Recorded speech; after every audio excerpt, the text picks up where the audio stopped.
Human Nature, a journey in search of a peaceful and prosperous society with human nature as a guide. Led by your host, Adam Heyman. Hey everybody, Adam Heyman here. Welcome to Heyman Nature. I'm solo again because this episode is going to be part 2 of my interview with Stephan KINSELLA. So hopefully you've already listened to part 1. Let me give you his bio again. Stephan KINSELLA is a libertarian writer and patent attorney in Houston, Texas. He has spoken, lectured, and published widely on various areas of libertarian legal theory and on legal topics such as intellectual property law and international law. And continuing this interview, we talk about his most recent book, last year's Legal Foundations of a Free Society, and his mind-blowing book that came out in the early 2000s called Against Intellectual Property. So welcome back, and here is part 2 of my interview with Stephan KINSELLA.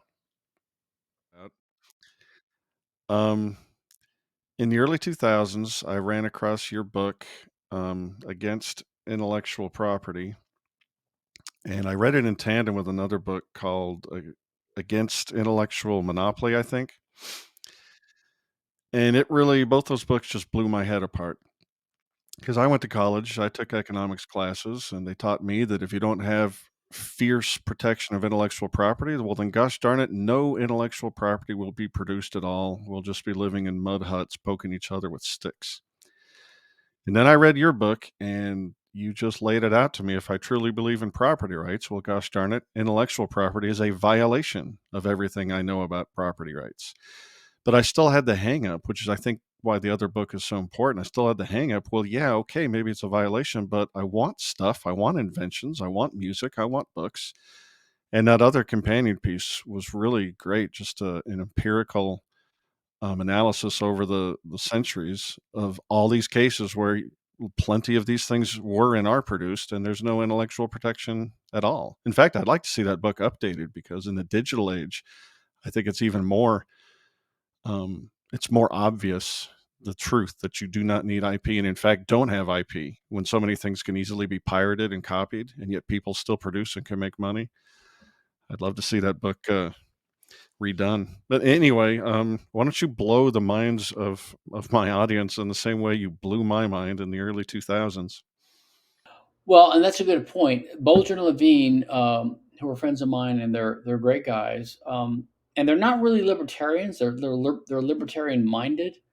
They're just kind of normal mainstream free market economists, and they started studying this issue if I recall, I don't want to. I can't find the quote on this, but I think they would confirm this. They wanted to do a study of patent and copyright law, and they assumed that it's a positive thing. Maybe it needs to be reformed. They assumed it was a positive thing. So they did an empirical study. And in researching for their book, they came across so many examples in history and economic analyses. They finally concluded, holy crap, like everything we've heard about IP in the positive side is bullshit, right? Maybe one or two exceptions from their point of view, but they basically, so they changed their minds in writing the book, which is to their credit, right? They were an open-minded scientists. Now, in their book, in I think it's 2008, Against Intellectual Monopoly, they make a couple of exceptions. They're not pure libertarian. They say, well, maybe instead of having the patents for pharmaceuticals, the government should fund research, right? So, like, they're still trying to find a way out of this assumed public choice this public what's the right word, the public goods problem. Like, yeah, there will be an underproduction of certain goods, but they said, well, the patent system's not going to do it, and they're right about that. Said maybe the government should just fund it, but even then they were like cautious. But they weren't radicals. Now in their later works, they're like, we shouldn't have any exceptions. This, even if there's a case 1 out of 10,000 where the patent system would do something good, it's going to be, if once you have it, it's going to be abused. So we just shouldn't have it at all. It's not worth having. So they got more and more radical over time. But you're right that seeing, and this is, by the way, I was going to say, seeing empirical examples to illustrate theory helps people to understand things. And this is what Mises and Rothbard and the other Austrians say. Like they'll point out that, like, well, we have deductive a priori theory, like the Austrian business cycle, or the idea that economic calculation is not possible under a socialist central planning system. But those are like abstract deductive ideas. But to translate it to today's world, like to 2010 or 2008 or 2023 or whatever, or to the Great Depression in the US in the 1930s, you need to go from one realm to the other, and you have to make some judgments and assumptions and ceteris paribus things and simplify, and you might make a mistake or you might leave out an important variable. But that's what you have to do if you want to translate it.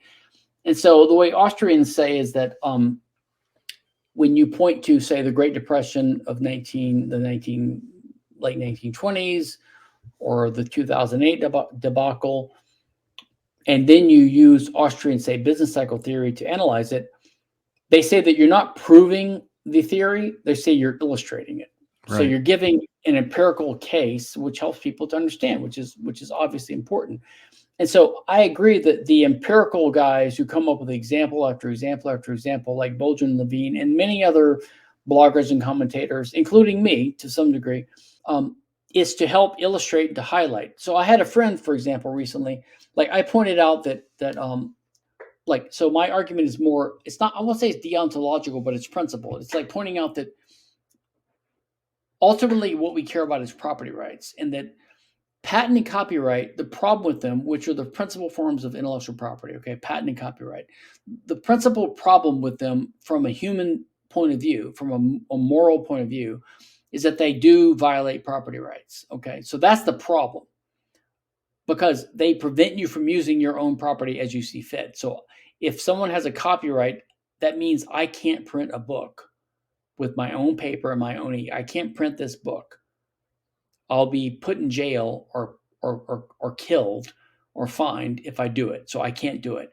Or I can't make a competitor I can't make a smartphone that's similar to the iPhone because they have a patent on it. So ultimately, and that's obviously unjust. Like I should not be prevented from printing a book or saying what I want or giving a speech or putting on a play or saying what I want, or making a movie of what I want, or making a device for sale on the free market that I want, unless I'm violating someone's rights. This is the fundamental core concept of private property rights in the free market and the Western private property system. The problem is people come in and they say, oh, well, yeah, your rights are being limited, but that's because of other rights. So they just invent a new concept of rights, which they call intellectual property rights. But that's just a word to disguise the fact that they're violating our property rights with what I call a negative servitude, or a negative easement. And by the way, there's nothing wrong with negative servitudes or negative easements, which is when one person has the right to stop you from using your resources as you see fit. Nothing wrong with that if you agree to it. If you contract to it, yeah. That's what homeowners associations are about, restrictive covenants. If I live in a neighborhood, everyone agrees that you can only use your houses for residential purposes and not for commercial. They've all agreed to that. Nothing wrong with that. Just like sex between a man and a woman is fine if it's consensual. But if the woman doesn't consent, we call it rape. So consent is the key element here. And patent and copyright are basically negative easements that were not consented to by the person who's burdened by them. That's ultimately the problem. So that's the justice part. So you can say, okay, it's unjust. But then you look at the consequences. So what are the consequences of this? Well, injustice always has. Hang on for a second. Before you move on to the consequences, I just want to go back to the theory. One of the insights that really underscored this for me was realizing that property rights are a way to differentiate and allocate the ownership of scarce resources. Correct. And the concept of Harry Potter isn't scarce. We can all hold it all at once at the same time. And if 18 billion more people descended upon the planet, they could all hold it in their mind too. It's not a scarce thing. Yeah, that's a fundamental part of the insight. So in economics and in political philosophy, the concept of scarcity emerged. And the word is a little bit ambiguous, which is why I try to use other terms now, like conflictability or something like that, or rivalrousness. The idea is that, and again, this is why having an Austrian Misesian background helps, because the Misesian framework views us as human agents or actors. That is, we're controllers or possessors of a body, which is a physical, corporeal thing in the world, living in time, in a universe where there's always challenges. And the challenge is we're not omnipotent. Right. We can't control what's going to happen, but we're not totally incompetent or we're not totally helpless or impotent, and we're not totally ignorant. We have some awareness of the current environment that we live in, and we have some awareness of the phenomena of time. That means we know that something just happened and something is coming. That's how we live. We live as actors slipping through time, and we sense that something is coming. And this is what Mises talks about when he talks about we feel uneasy about our vision of what's coming in the near future. Like, I think that here's what the future is that's coming. Like, my stomach is rumbling. I'm getting hungry. So I think that in an hour or two or three or a day, I'm going to be really miserable, or maybe I'll die unless I get some food. Okay, so I feel uneasy about this universe that's coming. So I have to intervene. How do I intervene? I have to control my body to grab things, to grapple with things, to rearrange things, to manipulate physical things in the world that are causally efficacious. And when I say that, I mean things that can interfere, they can cause something different to happen. I can change the course of events. So I see a universe coming. I want this universe to come instead. That's what all human action is, right? This is a little bit philosophical, but it's not that complicated, to be honest. Everyone understands this intuitively. Everything we do is grappling with nature to change what's going to happen. And if you succeed, you've created a new future universe that comes to be than the one that would have come to be. And that's called a profit in economics, right? Or a psychic profit or a monetary profit. But the point is, if you orient and you think about your life in this way and what you're doing, you're always trying to intervene in things to make a better thing happen. And now I've lost my course of thought. Well, that's because I totally derailed you, but you were about to go on to the consequentialists of IP. Do we need it? Here's some examples why we don't. So the consequences are, so when we talk about justice, and so I mentioned earlier that, there's a difference between facts and value, norms and facts, and is and ought. But it's not like they're not totally related. Like when I say that it's unjust for you to violate my rights, the only reason I care is because I do have a physical body and I live in the physical world, right? And that when you violate my rights, it does make a difference to my plans about the world. So to take it back a level, if you were Robinson, so this is why Mises and Rothbard, I think, talk about, they come up with these hypothetical situations which are not real, but they isolate something. So, for example, I believe Rothbard and Mises talk about the ERE, the evenly rotating economy, which is not a Rothbard did, So it's like this idea of this world that everything's repeating all the time, and it's a way to analyze interest rates and all this kind of stuff. It could never exist in reality, but it's a way to isolate and ignore some things to do an analysis. Another one is the Crusoe scenario, which Rothbard uses in For a New Liberty, I believe, or Ethics of Liberty. It's the idea of Robinson Crusoe alone on an island. And the reason that's a good example is, number one, it's not impossible. That's actually, unlike the ERE, that's actually possible. It's unlikely, but it's possible. But the reason it's important is because once you have Crusoe by himself on an island, there's no normative aspects. There's no interpersonal stuff. There's no laws. There's no rights. There's only Robinson Crusoe acting. And so pure praxeology. So every moment of his life, Crusoe has to take action, manipulating scarce resources to try to make his life better, to, catch fish and build a hut and do whatever. When you introduce other people, which we call society, then you have a couple of elements. Number one, your life is better because you have social intercourse with other people, and you have the division of labor, and you have living in society, and we're a social species, and all. So you have that benefit. But the negative is that when you're a Crusoe on an island, you had possession of a given resource, you had no danger. No one was going to take it from you. But now in society, now there's other people who could use the same resource for their own ends. So now you have potential conflict over these resources. So when you have society, there's benefits to it, but the danger is that you could have conflict. What's conflict over? Conflict is over things that you could have conflict over, which is the things you want to use that are of the nature that they can only be used by one person at a time. Now, an idea or information, as you are alluding to, like if I learn how to bake bread on a fire, or I learn how to kill an animal and take its skin and make clothing out of it, or I learn how to build a log cabin to live in it, those ideas, if other people witness that and learn from it, they can imitate that, and they can do that and make their own lives better. But those are not things that there can be conflict over, because I can build my own log cabin and someone else can build their own log cabin, even though I'm the first guy that thought of it, right? And by the way, no one's ever the first one that thought of anything. So all inventions are incremental anyway, but that's not even the point. Even if I was the first one that thought of building a log cabin or using fire to cook food to make it tastier or healthier,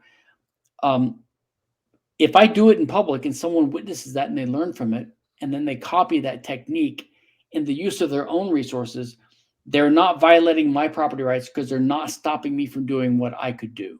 So that's the fundamental insight about the reason that it matters to identify a resource as scarce or not, or as we might call rivalrous or conflictable, something that could be fought over. That's the only subject of property rights. So property rights emerge for the types of things that people can fight over, but not over ideas and information. And in fact, the reason that we're richer now in society is not because we're smarter. I don't think we're smarter. If you've seen the movie Idiocracy, the future documentary. Maybe we're stupid or genetically. I don't know. But the reason we're richer now is because we have more technological recipes and knowledge that the human race can use to better and more efficiently exploit and rearrange the resources of the earth to make our lives better. And that is because ideas spread and we learn them, and the better ones get to be spread more and the worse ones get discarded. So this is what makes humans human and makes society livable, is because information can spread without boundary. And the idea is that intellectual property, what it attempts to do is take the rules that have to be applied to scarce resources. They have to be applied to them because they're scarce. And that's because there's only one user of a bowl or a farm or a tractor or a body. And if you don't have a rule, then people fight over it. So we have a rule to say who gets to use it, but there can only be one user. That's just the nature of reality. So for these things, we have scarcity, and property rights try to let us use them in the most peaceful, productive, cooperative way possible. But then you take that rule, which, by the way, so here's the mistake, I think. So people are used to, in the analog physical world of the old days, they're used to the idea that, okay, if we follow these basic Lockean property rights rules, where the first guy to use an unowned piece of land is the owner, the first guy to chop down an oak tree in the forest gets to use the timber, whatever. If I have a farm and I have apple trees and they grow apples, those are the fruits. If I own the tree, I own the fruits. If you follow these basic rules, then if everyone else in society roughly follows them, then if you are hardworking, and you have intellect and creativity, and you have labor, then you tend to be prosperous. So the rule people draw from this is that, that means you have a right to your labor, right? You see what I'm saying? They make a connection between working hard and laboring and success. And so then they start thinking, they make a general empirical generalization. And they say, well, I have a right to the fruits of my labor. And the reason they say that is because in an old world free market system, yes, if you work hard on your farm, generally speaking, you produce more crops and you're more wealthy. But it doesn't mean that you have some kind of right. I mean, this is socialistic in a sense, the idea that, hey, if I worked hard, I have a right to get paid. No, you don't. You got to find a customer, buddy. You know what I mean? And so when the world changes and when products become, the economy becomes more service oriented, more labor oriented, and you linger on this idea that you own your labor, which is John Locke's mistake, by the way, which I've written about too. I think the fundamental mistake of our thinking is John Locke. So John Locke in the 1600s came up with this defense of private property against government predation, which was great, but he was trying to counter the religious ideas and the idea that the monarchs are, the agents of God and all this stuff. So he basically said, well, everyone owns their body from God. Adam was the first owner of the earth. God gave it to the humans. God gave everyone the ownership of their bodies. And if you own your body, you own your labor. If you own your labor, you own unowned things that you mix with it, blah, blah, blah. So he put that into his argument, and everyone went with it because it was a good way to fight off the power of the governments.